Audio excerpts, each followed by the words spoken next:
कर लेते हैं बड़ी खबर का। बिल पास होने के बाद भाईजान भड़क चुके हैं। दरअसल महिला आरक्षण बिल पर सियासत तेज हो चुकी है। एआईएमआईएम के चीफ असदुद्दीन ओवैसी ने इस पर सवाल उठाया है। कहा है कि मुस्लिम के लिए कोटा क्यों नहीं। साथ ही साथ ओबीसी की आड़ में विपक्ष ने भी इस महिला आरक्षण बिल पर हमला बोला, लेकिन ये विपक्ष की मजबूरी थी कि वो सरकार के साथ खड़ी हुई नजर आई, लेकिन एआईएमआईएम ने खुलकर इस बिल का विरोध किया।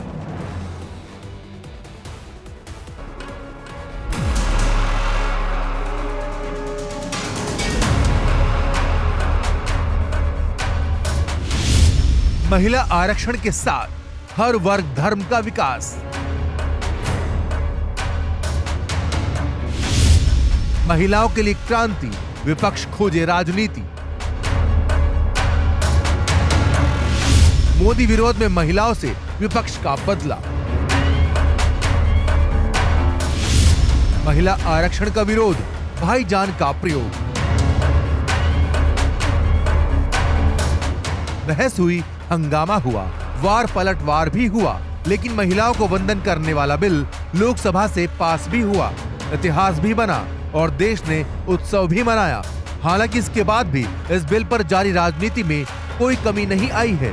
बिल की टाइमिंग पर तो सवाल विपक्ष पहले से ही उठाता आया है, तो महिला आरक्षण पर ओबीसी का मुद्दा उठाकर विपक्ष ने अपना एजेंडा भी साफ कर दिया है।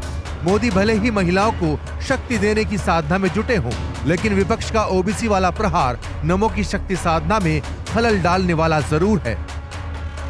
भारतीय राष्ट्रीय कांग्रेस की मांग है कि यह बिल फौरन अमल में लाया जाए, लेकिन इसके साथ ही कास्ट सेंसस कराकर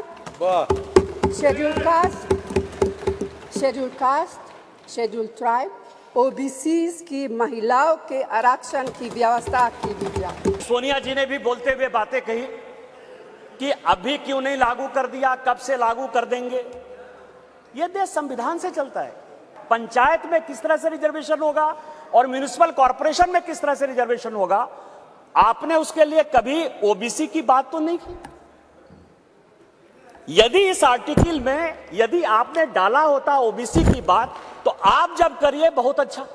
इतने वर्षों से आपको नहीं दिखाई दिया। चुनावों में ओबीसी का मुद्दा हमेशा से बड़ा खेल खेलता आया है, तो 24 के चुनावों में महिला शक्ति को अपनी ओर करने के लिए फिर इसी ओबीसी को साधने की कोशिश हर कोई कर रहा है।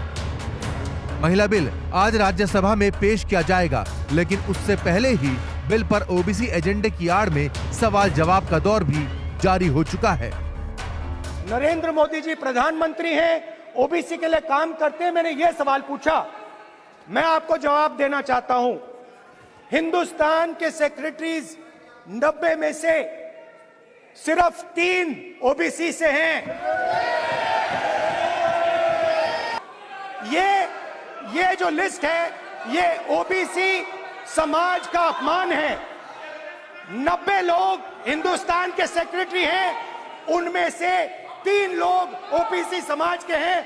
5% बजट को कंट्रोल करते हैं। कि देश जो लोग चलाते हैं उसमें सिर्फ 3 ओबीसी है। अब इनकी समझ है कि देश सेक्रेटरी चलाते हैं, मेरी समझ है देश सरकार चलाती है। मान्यवर, संविधान की स्कीम है, देश की नीतियों का निर्धारण इस देश की कैबिनेट करती है, इस देश की सरकार करती है, इस देश की संसद करती है। तो ओबीसी से अलग कोई और भी है जो धर्म पर इस बिल को बांटने की कोशिश में है। मुस्लिमों का सबसे बड़ा हमदर्द होने का दावा करने वाले एआईएमआईएम चीफ ओवैसी कुछ ऐसा ही करने की कोशिश में है। निशाना सरकार पर है तो निगाह उनकी अपने उस वोट बैंक पर जिसमें कांग्रेस समेत कई दल हिस्सा बांट करते आए हैं। 17 लोकसभा के इलेक्शन हुए, 690 महिलाएं एमपी हुए। मुसलमान कितने जीते? 25। पॉपुलेशन मुस्लिम महिलाओं का 7% है भारत में और उनका रिप्रेजेंटेशन है 0.7। तो ये कौन सा इंसाफ कर रहे हैं आप? लेकिन भाई सुनिए, अब आप हम सुनिए हमारी बात, आपको बहस अंदर करिए आप। जब आप कानून ला रहे हैं जिनके लिए, अब उन्हीं को नहीं देंगे कि ओबीसी को और मुस्लिम महिला को नहीं देंगे, इसलिए हम उनके खिलाफ वोट दिए ताकि कम से कम मालूम हो सके कि भाई ये 2 एमपी थे जो ओबीसी महिला के लिए और मुस्लिम महिला के लिए, उनके इंक्लूजन के लिए लड़ रहे थे। एक तरफ बिल पर श्रेय तो दूसरी ओर महिलाओं को अपनी ओर लाने की हर संभव कोशिश। मोदी के ब्रह्मास्त्र ने विपक्ष को खामोश तो कर दिया है, लेकिन इसके बावजूद 24 में निशब्द होने से बेहतर विरोधी अपनी सियासी शहमात से डैमेज कंट्रोल में जरूर जुटे हुए हैं। Bureau report, India daily live.